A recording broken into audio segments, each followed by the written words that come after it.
그 집, 그러니까 이 집 윈도우 그 사이즈도 그 집 걸 그대로 가져온 방 모양도 그렇고 이렇게 배치한 것도 닥터 반스가 막 맘대로 배치 그냥 뭐 이런 문고리 같은 것들 되게 좋아해가지고 이런 장신구하고 그 캔버스 사이즈 보고 대충 그림 뭐 소녀 있는 거 몇 개 맞춰가지고 대칭적으로 배치했는데 이 배치도 그대로 바꾸지 않고 그대로 배치한 건데 또 이 건축가가 여기는 어디냐면 덴마크 밑에 있는 뉴올리안즈 뮤지엄인데 해변가에 있거든요.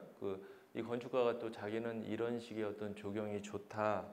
또 그래서 이런 그 조경을 또 그대로 가져오고 뭐 프랑스에 있는 이런 연못 같은 것도 그대로 이렇게 그 조경가를 써가지고 이렇게 가져오고 그래서 이게 또 건축가가 또 텍사스에 한 어떤 뮤지엄 자기가 한 거를 또 밖에서 여기서도 가져오고 그러는데 글 쓰는 사람도 그럴 것 같은데 이렇게 자기가 이렇게 많이 스톡을 쌓아가고 그거를 이렇게 셀프 카피하는 개발시키는 거죠. 그래서 건축가들이 그러니까 여러분들도 혹시 뭐 집을 설계하거나 이럴 때 보면 그 사람의 어떤 작품집을 보게 되는데 이게 보니까 건축가들 한 60대 정도가 이런 경력이 이런 게 가능하더라고요. 그래서 예전에 했던 것들 이렇게 쭉쭉쭉 보고 이제 지금 변형해서 이렇게 만드는 재주들이 보여지는데 그래서 이제 계속 유형도 옛날 거 자기가 한 것도 개발하고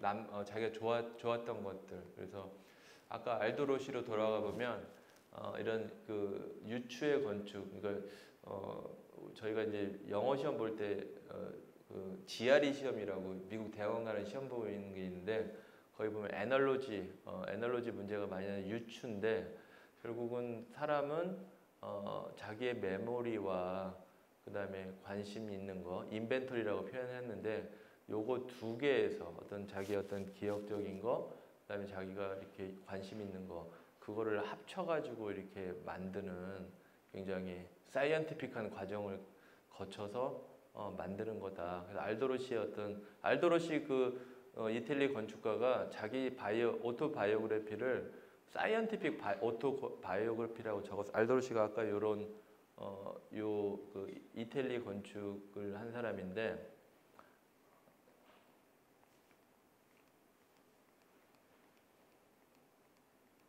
요런 거 설계한 사람이죠. 옛날 이탈리 건축을. 그러니까 저도 이렇게 스페인 건축가나 이탈리 건축가 만나보면 예를 들어서 우리는 좀 광장이라는 거에 되게 둔감하잖아요. 너무 넓으면 왜 이렇게 넓고 불안하지? 그런데 얘네들은 되게 광장 문화에 익숙하더라고요. 그게 몸에 배어 있는 거예요. 그래서 이런 옛날 거를 자기들이 보고 자란 거를 이제 그대로 이렇게 자기 메모리하고 본 거를 합쳐가지고 만드는 거니까 그게 어떤 그 되게 편한 어떤 자신감의 표현인 것 같더라고요. 그래서 우리도 좀 이런 문화적인 상황을 빨리 만들어야 우리 애들이 좀 뭐 하는데 편하겠다고 저도 생각을 하는데 그래서 그 반스 뮤지엄을 한 그 윌리엄스 치엔도 유사한 방법으로 건축에 접근하는데 그 알도로시 자체도 그 프랑스 소설가 뭐 마르셀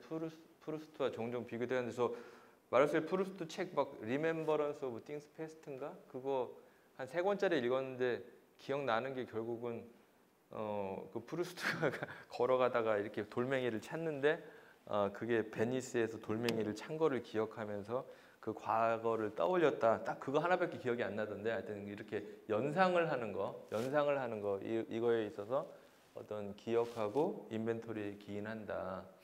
이렇게 얘기할 수 있겠고요. 그다음에 저희 교수님으로 계셨던 분인데 김인철 선생님이 요즘 부산 총괄건축가인데 이분은 이제 바닥을 되게 좋아해요.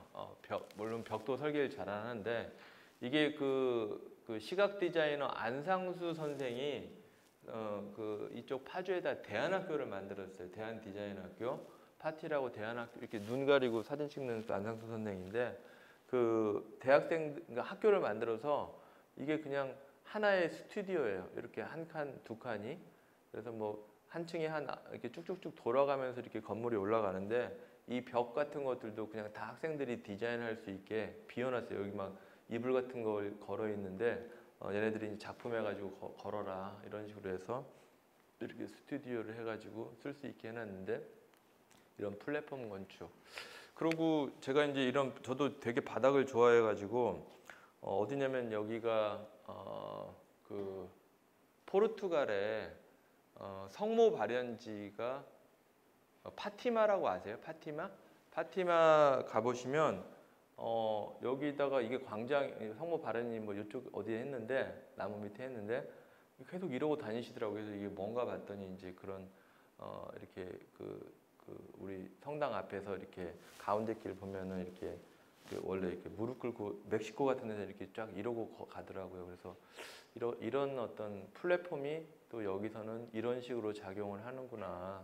굉장히 신에 대한 어떤 종교적인 걸로 작용을 하는구나 보면서 또 이런 바닥 건축의 또 뭐 마이애미에 있는 주차장인데 이 땅 주인은 여기다 자기 집 만들어 가지고 또 살면서 예식장으로 대여도 해주고 그래서 이런 플랫폼 건축이 하나의 어떤 유형이다. 그래서 저도 이렇게 좀 그런 플랫폼적인 거를 굉장히 좋아하는데 지평 뭐 이런 것들인데 이런 어떤 그 미국 건축가 라이트도 이제 좀 이런 의미적으로 되게 미국 건축을 얘기하고 그랬거든요. 그다음에 이거는 이제 그 건축가 조견영 선생 그 광주가 낳은 천재적인 건축가 그 양반이 이제 종로 4가에 지금 예전엔 상업은행에는 지금 우리은행으로 변했는데 그 26살 때 설계하신 거라고 하더라고요. 그래서 민중판화가 오윤하고 같이 이제 테라코타를 이렇게 사거리에다가 딱 앞에다 쭉 놓고 뒤에 이제 상업은행을 올린 건데 이게 입구로서 작용을 하는 건데 지금은 이제 딴 뒤로 돌아가는 입구인데 예술하고 건축하고 공존하는 굉장히 좋은 케이스가 아닌가 하는 생각이 들고요. 도시 상상은 결국은 표면 유형의 그 도시 상상은 도시는 저도 계속 궁금한데 뭔가 이렇게 보행을 하는 것들 그 다음에 도시를 인식하는 방법도 그러니까 여러분들도 계속 매일매일 바뀌어도 돼요. 저도 보면 시를 쓰거나 그림을 그리는 방법이 하나가 아닌데 도시를 인식하는 방법도 제도가 되게 어려운 것 같고요. 그래서 계속 이제 도시에 대해서 경험을 저도 학생들이 뭐 지하철 타고 오고 그런 거를 계속 너는 어떤 느낌으로 왔냐 계속 물어보거든요. 이게 저는 젊은 애들이 또 어떻게 이렇게 도시에서 교통에서 시간 쓰는 게 좀 궁금하기도 해서 좀 물어보기도 하고 그래서 도시 하부를 이루는 인프라와 건물 간의 위계가 담론이 형성될 수 있게 하자. 그래서 요거는 이제 하버드 대학 옆에 있는 호세 루이 서트의 건물인데 이게 하버드 학장을 한 이분이 한 18년 하면서 예전에 53년부터 한 70 몇 년까지 하면서 신문 인터뷰에서 당신이 스페인 사람이거든요. 그래서 지금 그 미운 오리 새끼 보면 그때 박수홍이 클럽 간다고 이비자 섬 한번 갔었잖아요. 그 이비자 스페인 이비자에 이제 예술가 마을을 만들어 놓고 죽었는데 스페인으로 은퇴해서 이 사람이 이제 너가 보스턴에 와서 뭐 했냐 그러니까 나는 보스턴에 도시적인 의식을 가져왔다. 어반 콘셔스니스를 가져왔다. 얘기할 정도였는데 이 건물 하나를 하면서 44 브레틀 스트리트 요걸 하나 하면서 이 안에 조직을 다 바꿔놨어요.